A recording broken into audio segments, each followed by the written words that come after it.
Rakkoowwan keessoo asii fi achitti mul'atan kan nageenya uummataa fi biyyattiif qormaata ta'an duudhaa ganamaa marii fi marabbaadhaan hiikuuf Itoophiyaan mari'achaa jirti.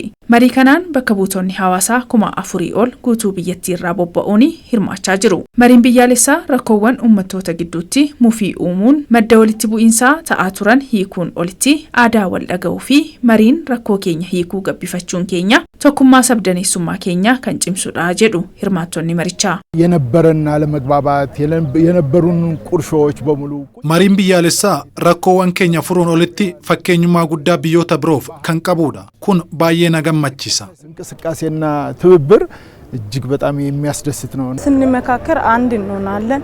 ስንመካከር ሀገር ወይታ መሪአኑ tokko taana biyya ijaarra kun itti fufunaan biyya keenya tokko gochuu dandeenya jedhee yaada. በዚሁ ከቀጠለን ሀገራችን አንድ እናደርጋለን ብዬ አስባለሁ። ሀገራዊ ምክክር ማለት እጅግ በጣም ለዚች ሀገር ትልቅ ተስፋና mariin biyyaalessaa biyya kanaaf abdii guddaa qabatee kan dhufeedha.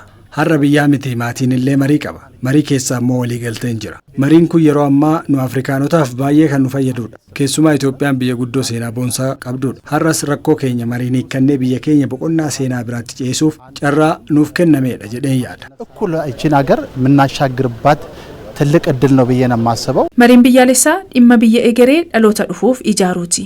marichi bu'aa gaariin akka dabaalamuu fi hirmaattota marichaa qofaa osoo hin taane hirmaannaan uummattoota biyyattii hunda murteessaadha jedhan. ምክክሩ እውን እንዲሆን ተወካዮች ብቻ አይደለም ይሄን ሚና መጫወት የሚገባቸው። mariin kun akka milkaa'uuf mari'attoota qofa osoo hin taane hirmaannaan uummattoota biyyattii hundi murteessaadha. adeemsi marichaa akka hin gufannee fi firii gaarii akka argannuuf lammiin hunduu itti gaafatamummaa qaba. wanti guddaan yaaduu qabnu Itoophiyaa ijaaruu qabna. mariin kun seenaa keenya badaa wal gufachiisu keessaa nu baasuuf kan bu'uura kaa'u waan ta'eef ofii keenyan boonuu qabna. ሁሉም ኢትዮጵያዊ ሊኮራበት የሚችል ነገር ነው። dhimmi marii biyyaalessaa dhimma dhuunfaa namaa fi saba tokko oliiti. kanaafis mari'attoonni dhimma dhuunfaa keenya keessaa baanee biyya giddu galeeffachuun mari'achuu qabnaa dhaaman. እቺ ሀገር ከኔ ውጪ ማንም የላትም። አንደኛው ለዚች ሀገር አስፈላጊ ሰው እኔ ነኝ። biyyi kun anaan ala homaa hin qabdu. biyya kanaaf akka barbaachisutti yaannaan ofii koo ganee biyya koof dhaabbachuu qaba. fedhii koo miira koo ilaalcha koo dhiisuu baannaan biyya kana ceesisuu hin danda'u. fedhii keenyaaf dhufne taanaan biyya oolchuuf hin dhufne jechuudha. biyyi maal barbaaddi? biyya maaltu ceesa jennee yaaduu qabna. ለዚች ሀገር ለቀጣይ ትውልድ ምንድነው የሚጠቅመው ብለን ማሰብ መቻል አለብን። Itoophiyaan biyya duudhaa gabbataa wal dhabdee ittiin hiiktuu qabdu ta'uu ishee kan ibsan muummeen ministeera Itoophiyaa Dr. Abiy Ahmed mariin biyyaalessaas miira Itoophiyummaatiin gaggeeffamnaan bu'aan isaa olaanaa ta'uu himan. ይጋጫል ግን ይነጋገርና በይቅርታ በካሳ ummanni keenya waldha garuu marii fi dhiifamaan rakkoo isaanii hiika. aadaan marii fi dhiifamaa keenya kun Itoophiyaa utubee harraan gahe. mariin keenya kunis kana bu'uureffannaan dhaloota dhufuuf bu'uura cimaa kaa'uu danda'a. aadaa, duudhaa fi eenyummaa keenya irraa utuu hin maqeen marii keenya gaggeessinaan shakkii tokko malee ijoolleen keenya biyya badhaatuu fi cimtuu dhaaluu danda'u.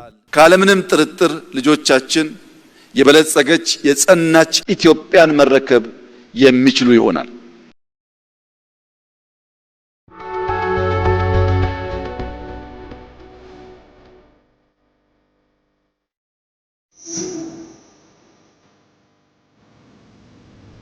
Tufufneera daawwattoota keenya ammas dhimma marii biyyaalessaa irratti irraa biyyi akka salphaatti ijaaramtu wal kabajuu itti gaafatamummaan mari'achuu fi obsaan wal dhaggeeffachuu gaafatti.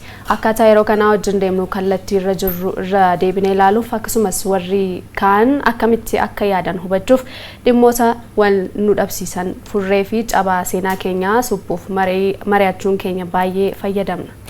mariin kuni hidhaawwan biyya keenya akka jeeqamtuu fi lammiileen ishee dhimma biyya irratti tokko ta'uu dadhabanii akka sodaatti wal ilaaluun gara tokkummaa fi olka'iinsa isaanitti imalutti akka hin deemne fi xaxanii qaban kan itti hiikkatan carraa kan seena qabeessa ta'edha.